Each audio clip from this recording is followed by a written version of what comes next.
مساء الخير على كل مستمعينا في كل مكان. أهلا وسهلا بكم في حلقة جديدة من برنامجكم نغمة وبس، البرنامج اللي بنسافر فيه مع أغنية تركت أثر في قلوب ناس كتير، ونحاول نفهم ليه بعض الأعمال بتفضل عايشة معانا لسنين طويلة. معكم حبيبة دياب، وهكون معكم كل خميس الساعة 10 مساء على إذاعة نبض العصر. كل أغنية ناجحة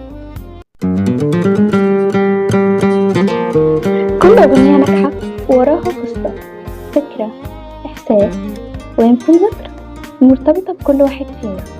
وفي حلقة النهاردة هنتكلم عن واحدة من أهم الأغاني اللي ارتبطت عند ناس كتير بالشوق والحنين، وهي أغنية أغيب للنجم عمرو دياب. هنعرف سر نجاحها، وهنحلل اللحن والتوزيع والإحساس اللي وصل لكل مستمع، وكمان هنتكلم عن تأثيرها وقت نزولها وليه لحد النهاردة ناس كتير بترجع تسمعها. يلا نبدأ.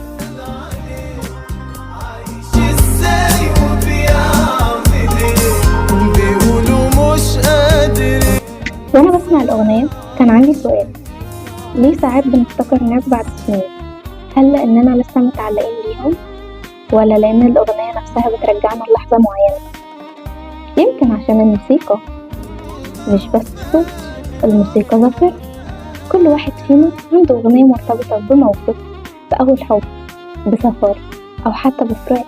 وعشان كده الأغاني الرومانسية بتعيش، لأنها مش بتحكي عن شخص واحد، هي بتحكي عن إحساس كل واحد فينا عاشه بس بطريقة مختلفة وحكايات مختلفة. يمكن كمان تكون لسه مأثرة في شخص لحد النهاردة. اللي كتب الأغنية هو الشاعر بهاء الدين محمد، بينما شارك في تلحينها عمرو دياب ومحمد يحيى، وجاء توزيع الموسيقى ليكمل حالة الروح. من وقت نزولها قدرت الأغنية تحقق انتشار واسع جدا، لأنها قدمت مشاعر مألوفة عند ناس كتير، زي الحنين، الشوق، والصراع بين محاولة الابتعاد وعدم القدرة على الانفصال. الغناء أغنية إنها مش بتحكي قصة معقدة، لكنها بتعبر عن تجربة إنسانية بسيطة جدا. فكرة الأغنية بتدور حول شخص بيحاول يبتعد عن علاقة أو مشاعر، لكنه بيكتشف إن المسافة وحدها مش كفاية عشان يعيش. وده إحساس مر بيه ناس كتير جدا، إن الغياب الجسدي مش دايما معناه إلا المشاعر. عشان كده الأغنية قدرت توصل لناس كتير في أعمار مختلفة، لأن كل مستمع كان بيحس تجربته خاصة جواه.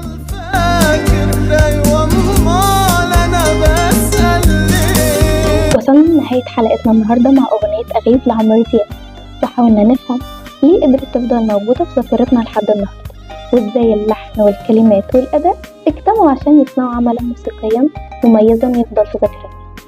الموسيقى مش مجرد نغمات، أوقات بتكون ذكرى أو إحساس أو لحظة بنرجع لها كل ما نحتاجها. كنتم مع حبيبة دياب من برنامج نغمة وبس، واستنوني الأسبوع الجاي حلقة جديدة مع أغنية جديدة، مع حكايات الفن التي لا تنتهي. ولو حابين نتكلم عن أغنية معينة مستنيين آرائكم وتعليقاتكم على صفحة البرنامج www.نغمة.